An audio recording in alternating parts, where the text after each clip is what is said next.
உன்னடிகள் கண்டின்று வீடுற்றேன் உய்ய என் உள்ளத்துள் ஓங்காரமாய் நின்ற மெய்யா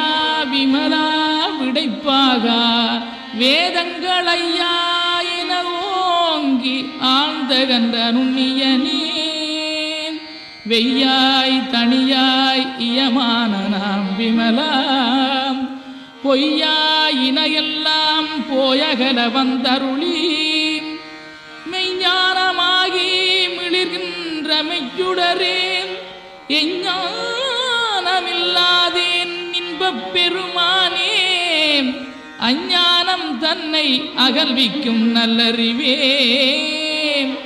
ஆக்கமழகிருதி இல்லாய் அனைத்துலகும் ஆக்குவாய் காப்பாய் அளிப்பாய் அருள் தருவாய்.